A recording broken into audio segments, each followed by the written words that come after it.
What's up, everybody? Chef Glenn B, and I'm back in the kitchen. Merry Christmas. You will definitely be getting this video after Christmas, but I am actually filming on Christmas Day. Not only am I filming on Christmas Day, but I actually worked this morning. I had a client that I had to go and prepare, had to finish up a preparation of Christmas dinner for a client. So I'm here now filming this video, and I'm actually gonna open my champagne and have some champagne as I begin to prepare my video for Christmas Day. I'm drinking 2013 Dom Perignon.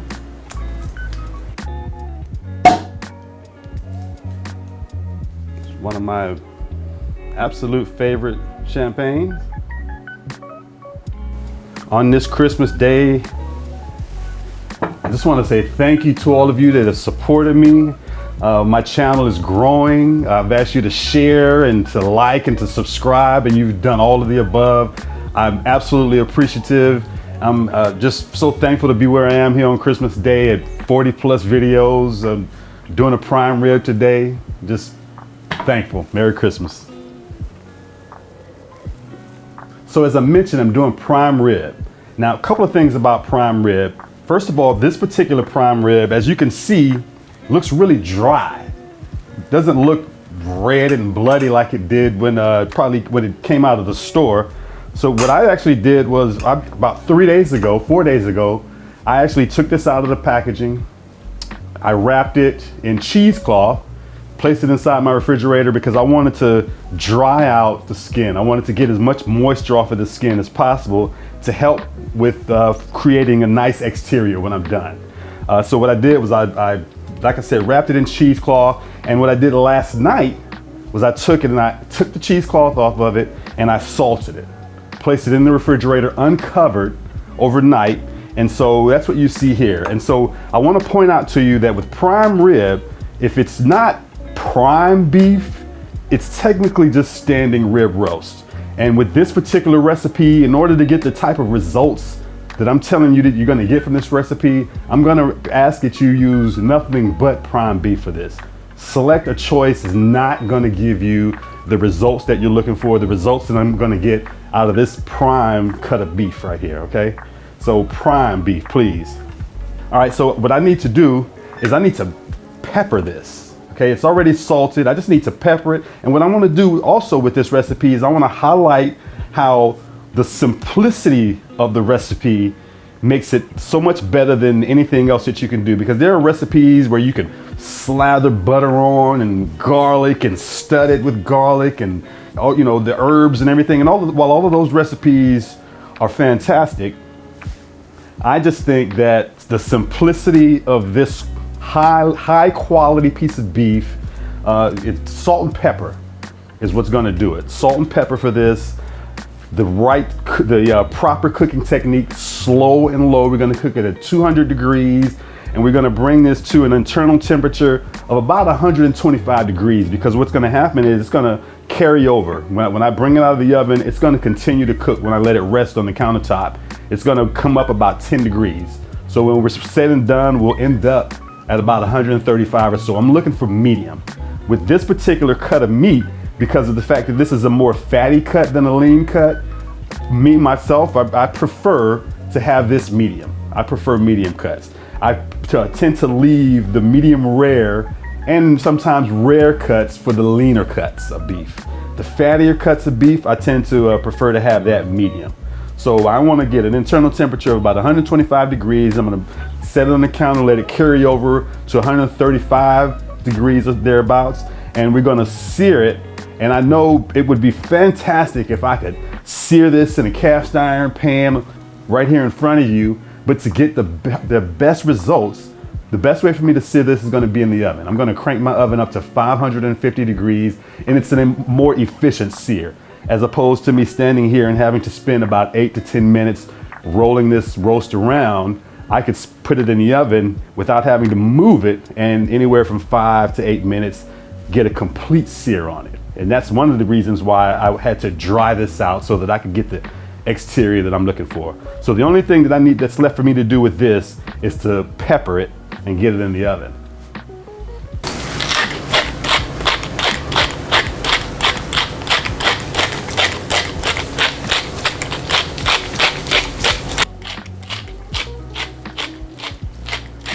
So with with me drying this beef out, we could call it a cheap version of dry aging, cheap, quick version of dry aging.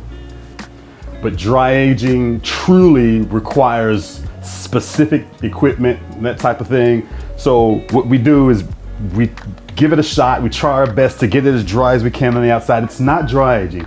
Now you can go and you can buy a perfectly dry aged prime rib of beef.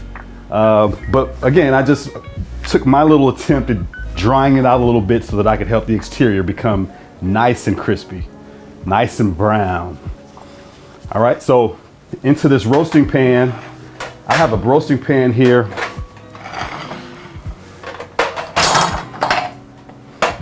I don't want to spill the champagne. I've got my roasting pan with my inverted rack.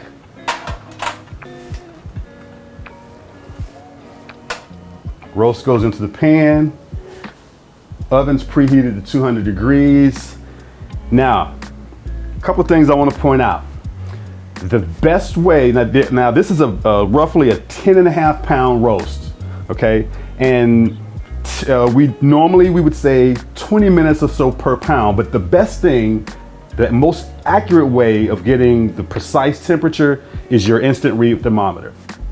So I'm gonna get this to 125 degree internal temperature, pull it out and let it rest so that we could ultimately end up at 135 degrees. I'm gonna use a probe thermometer to monitor the temperature of my beef, but I wanna point out that these are inaccurate.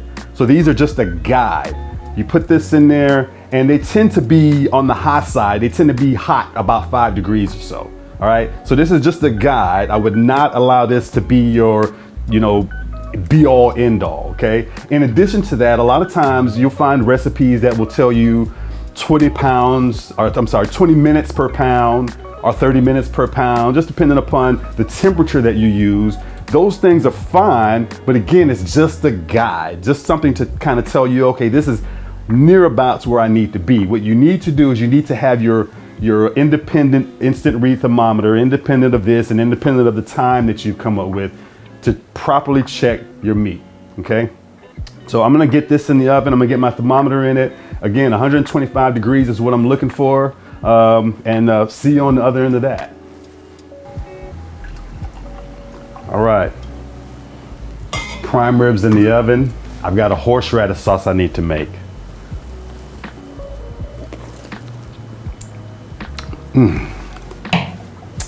All right, so starting with some sour cream.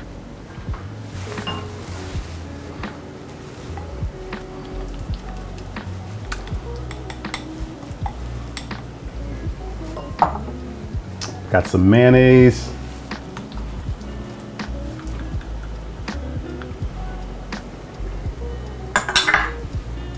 Got some prepared horseradish. Dijon mustard.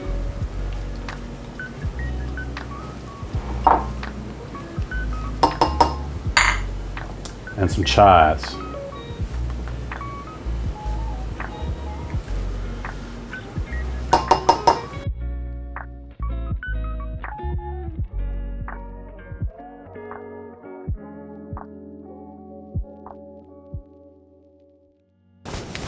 I'm gonna add some fresh cracked black pepper.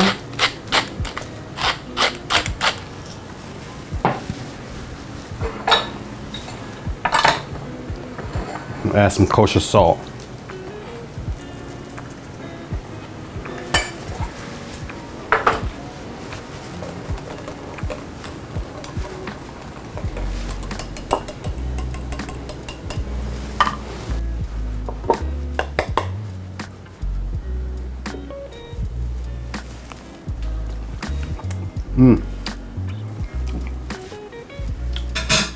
It's good, man. Wow, I can taste the beef already.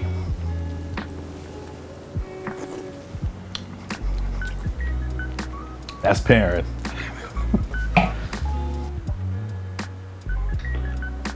Okay, so my prime rib is the temperature on the inside, the internal temperature is about 128 degrees, which is perfect. I'm going to temp this I'm gonna allow it to sit here for about 30 minutes, just rest, okay?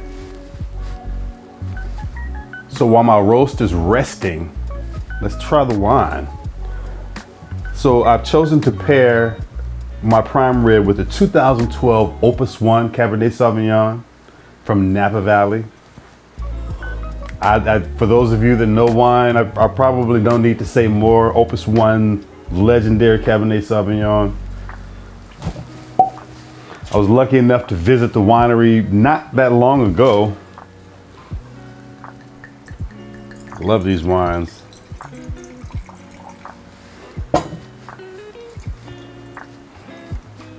So, nothing remarkable about the color. It's a Cabernet Sauvignon. I mean, it's deep, dark. But the unique thing about this particular Cabernet Sauvignon is that it's a 2012. I love the opportunity to get to taste something that's at least 10 years old. I mean, they say that these Cabernets, or just generally Cabernet Sauvignons, you get to a sweet spot in their 7th year, maybe 7 to 10 years. We're, 11 years out on this one. I'm really excited about this. So the color, again, it's deep, dark. I notice a little, I can see age in the edge of the color. So they say that as the wine begins to age, you can see the dark color begin to deteriorate from the end, or from the edges of the wine, and it begins to brick, where I guess that means where the wine begins to change color. You can look at the edge of the wine and you can see the variation in the color. I don't see that in this. I don't see any signs of age in the color of this wine. On the nose, it's definitely there on the nose. Because on the nose, it's like you tend to get the stewed fruit type of thing on the nose with these aged wines. And that's what I'm getting. Almost like stewed prunes. It's delicious smelling though. It's really rich. I'm definitely getting some baking spices. Let's try it.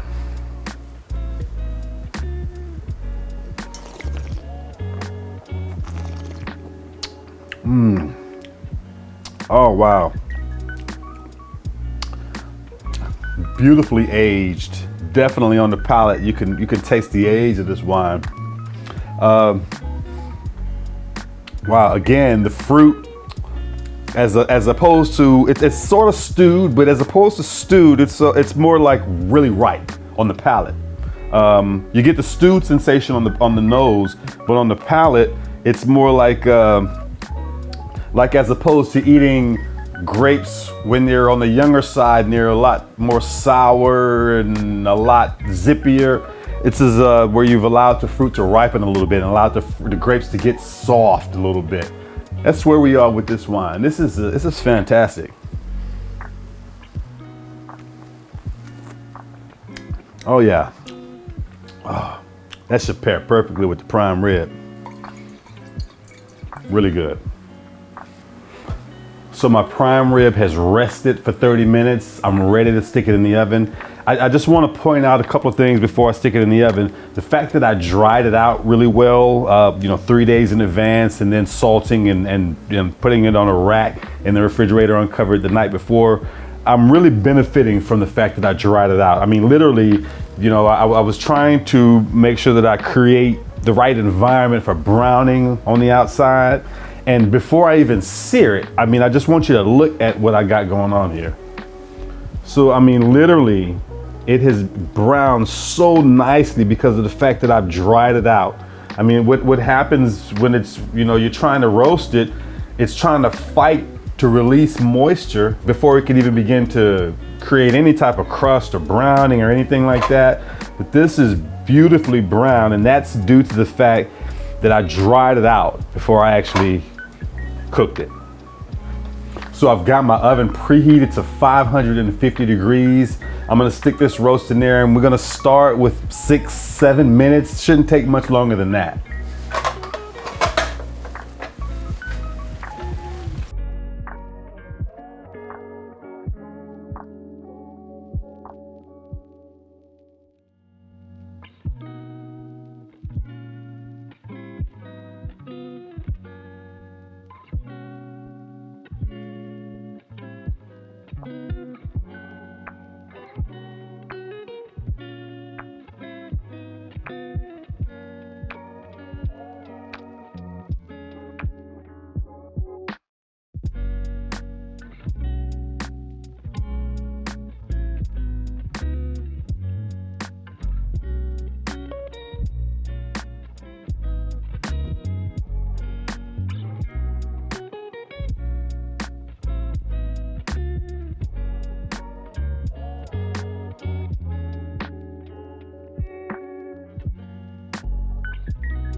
All right, so it's almost like I got the cheat code here. I've got a prime rib and I've got a 2012 Opus One. I mean, it doesn't get any easier than that to pair. Of course, I've got some creamed spinach and scalloped potatoes here, but the star of the show is the prime rib. We've already tasted the wine. Let's try this prime rib, see what's going on here.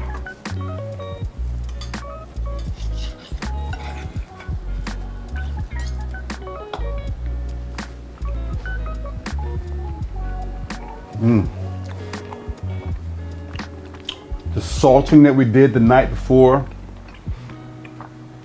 perfect. Let's see what we got going on here.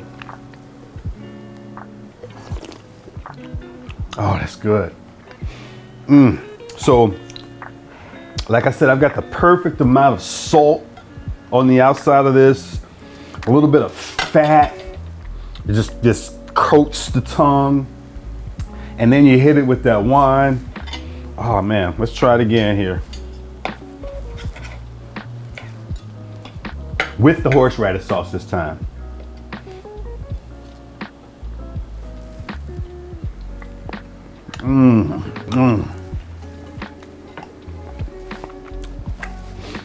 That's so good. The chives.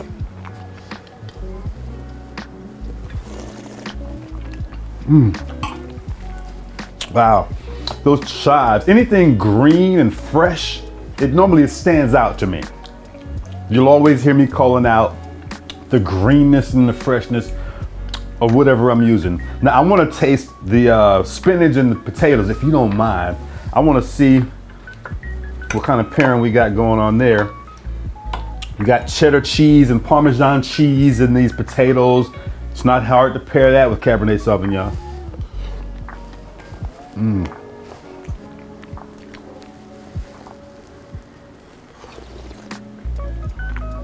Yeah, potatoes are working.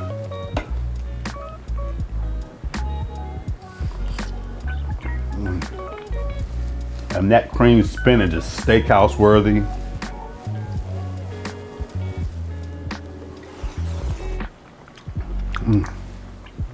Wow. Everything pairs, I think. I just need to double check one more time. I'm gonna check the beef. I just wanna make sure. Gotta double check. And I gotta check with the horseradish sauce.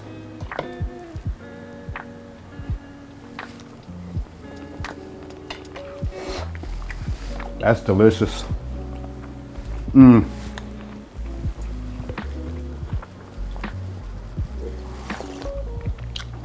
Oh man. Seamless.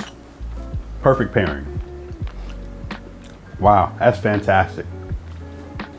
I appreciate you all taking the time to watch my video today. Again, it's after Christmas. I know you're gonna get this after Christmas. Merry Christmas though. And I wanna also reiterate the fact that I appreciate you all. I appreciate your support. I appreciate the fact that you've been watching the videos, you've been sharing, you've been subscribing. I'm deeply appreciative. I would ask you if you could help me to continue to reach that goal of 1,000 subscribers. Please hit the like button. It's very important. When you hit that like button, it lets YouTube know that you're watching and that you're enjoying, and they will share it with others. Really appreciate it. I'm Chef Glenn B, and as always, eat well.